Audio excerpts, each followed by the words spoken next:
दोस्तों, क्या आपको पता है चैंपियंस कैसे बनते हैं? ना ही पैसों से, ना ही अपने रुतबे से। ये बनते अपनी मेहनत से, अपनी तकलीफों की आग में जलकर। ये वो सन की लोग हैं जिन्हें अपने रास्ते से कोई नहीं भटका सकता।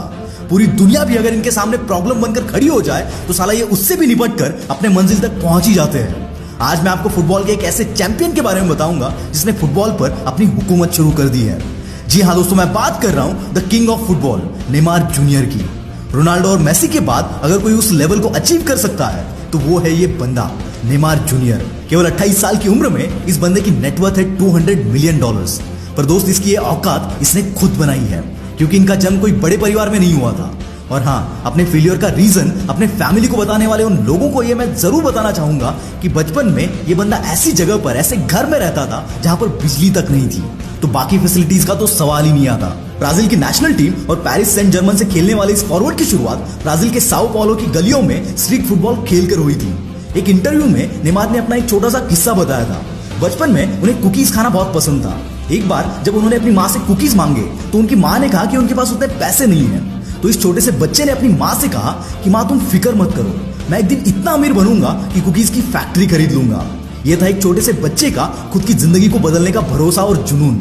अपनी किस्मत को बदलना नेमार की ये एक जिद बन गई थी। इसके अंदर टैलेंट तो बचपन से ही था और उस टैलेंट को उनके फादर ने एनकरेज किया। एक्चुअल में वो खुद एक फुटबॉलर थे, पर अपने परिवार को चलाने के लिए उन्हें अपना फुटबॉल छोड़ना पड़ा। 3-3 नौकरियां करके वो अपने परिवार को चलाते थे। जो सपना वो खुद पूरा ना कर सके, वो चाहते थे कि नेमार पूरा करे। और उन्हीं की मदद से नेमार ने एफसी सैंटोस ज्वाइन किया और उनको 4 चैंपियनशिप भी जितवा दी। और इसी वजह से 2011 और 12 में नेमार को south American footballer of the year का अवार्ड भी मिला। और यहाँ इनके ये कारनामे देखकर 2013 में एफसी बार्सिलोना ने अपने क्लब से खेलने के लिए इन्हें $57 मिलियन ऑफर किए। और उसके बाद यहाँ पर बना एमएसएन ट्रायो, यानी कि मेसी, सोरेस और नेमार, जिन्होंने अपने अटैकिंग गेम से ला लीगा को डोमिनेट किया। इन तीनों ने मिलकर 2014-15 की सीजन में ला लीगा, कोपा डेल रे और चैंपियंस लीग जितवाकर बार्सिलोना को कॉन्टिनेंटल ट्रिबल जितवाया। और इसकी वजह से बार्सिलोना आज तक का इकलौता ऐसा क्लब है जिसने ये कॉन्टिनेंटल ट्रिबल 2 बार जीता है। इस बंदे के टैलेंट का अंदाजा आप यहीं से लगा सकते हैं कि 4 साल के अंदर ही इसकी वैल्यू 5 टाइम्स बढ़ गई थी। 2017 में French club Paris Saint Germain ने इन्हें $263 मिलियन ट्रांसफर फी ऑफर की, जिसकी वजह से Neymar world's most expensive player बन गए। और नेमार को यहाँ भी अपने डेब्यू सीजन में ही लीग का नंबर 1 प्लेयर होने का अवार्ड मिला। दोस्तों, ऐसे कई लोग हैं जो सक्सेस मिलने के बाद उसके चकाचौंध में खो जाते हैं, पर असली विनर वही होता है जो आसमान तक पहुंचने के बाद भी अपने पैरों को जमीन से उठने नहीं देता।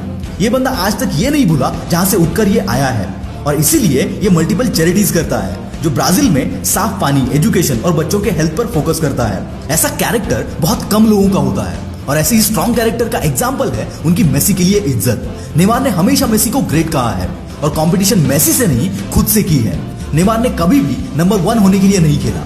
ये बंदा खेलता है for the love of the game, खुद को और ज्यादा बेहतर बनाने के लिए। और ऐसे ही अपने गेम पर फोकस करते करते वो आज one of the best player बन गए हैं। नेमार ने अपनी नेशनल टीम ब्राजील के लिए आज तक 103 मैचेस में 64 गोल्स किए हैं, और इसी स्कोर के साथ वो ब्राजील के सेकंड हाईएस्ट गोल स्कोरर है।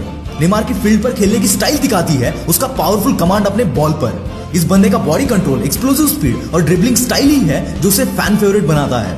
क्या आप सोच सकते हैं कि एक वक्त था जब इस बंदे को अपने पूरे परिवार के साथ दादा दादी के घर रहना पड़ता था। आज केवल 28 साल की उम्र में उसका नेटवर्थ $200 मिलियन होगा।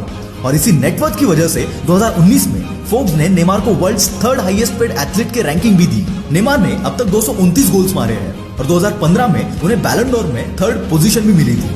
आज तक इन्हें कई सारे अवार्ड्स मिले हैं। इन सब के बावजूद भी इन्हें आज तक का सबसे बेस्ट प्लेयर कहना मुश्किल है, क्योंकि कुछ और प्लेयर्स हैं जिनकी अचीवमेंट्स इनसे ज्यादा है। पर हाँ, इस बंदे ने अपनी एक अलग जगह जरूर बनाई है।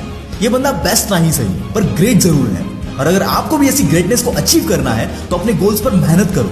हालात कितने भी बुरे हो, तुम डरो मत, क्योंकि अगर तुम्हारे अंदर वो भूख है तो तुम्हारा कोई भी सपना हकीकत में उतरे बगैर रह नहीं सकता। और मैं उम्मीद करता हूँ कुछ साल बाद ऐसा एग्जाम्पल मैं आप में से कुछ लोगों का दे पाऊं।